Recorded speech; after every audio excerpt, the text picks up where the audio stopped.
How do you do this? How do you deal with with this one? Yes. You try not to laugh when you're next to Vandalay is what you try to do. Right. Like that's how you deal with it. Like, Yo, look, man. I saw.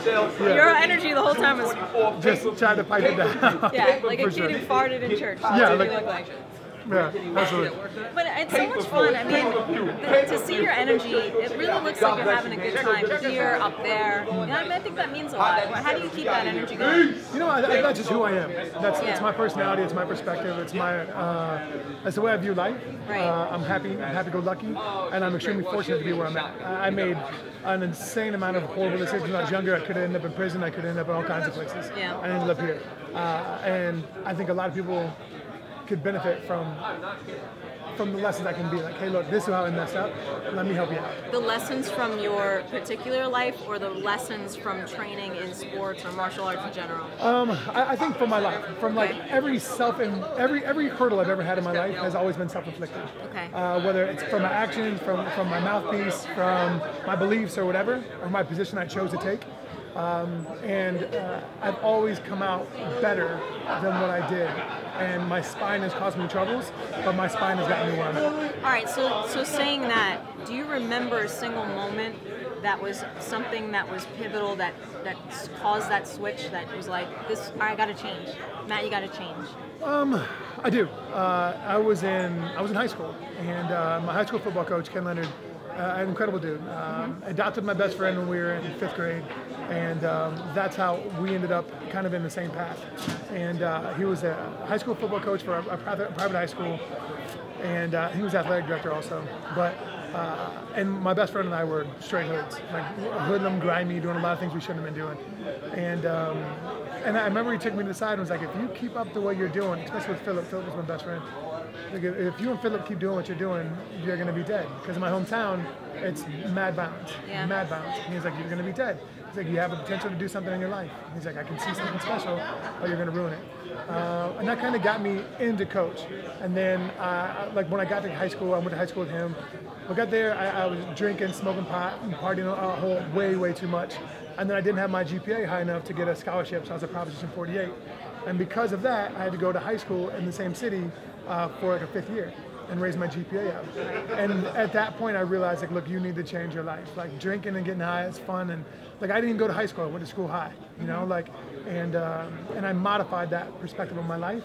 And I was like, look, I can't play football for a year. I have to stay in shape. I have to get a scholarship because my father's only going to pay for 1 semester of community college. So I have to do something in order to maintain this. And I was an All-American in high school, so that's really embarrassing. So I was like, you know what? Pardon my language, but fuck everybody here. Like I'm gonna do this for me. Like everybody that's like haha trying to clown me in the media, let me show you. Wow. And that was the change in my life. That's pretty amazing that it was a coach, that it was a coach's influence. Sports will always do that. If you have a coach that cares about anybody else other than himself, he'll modify a life and it can change a lifetime. Right.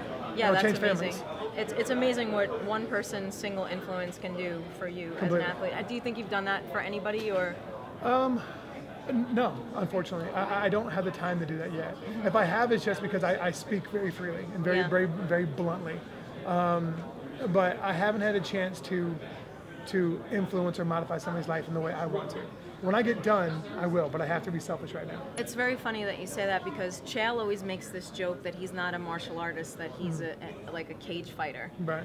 But what you're talking about right now, about giving back, about a coach changing your life, to me, that sounds like martial arts. So do you consider yourself a martial artist? You live this type of lifestyle?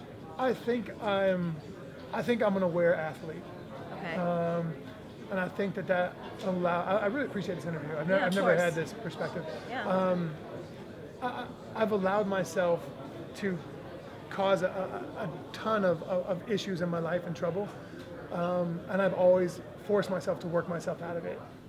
That's martial arts, man. It might be. So maybe I am. Yeah. Maybe like more. Maybe I don't know. I've never thought about it. Yeah. Yeah.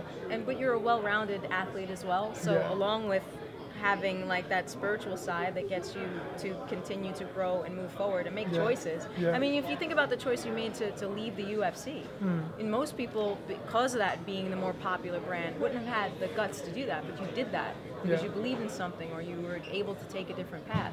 I mean, did you think about that? Did you think about that would be difficult, or that you were venturing into a whole new space? No, I didn't, because I was going to retire because I'm worth X. Right. And if I'm not going to put my children, I was going to be a terrible analogy.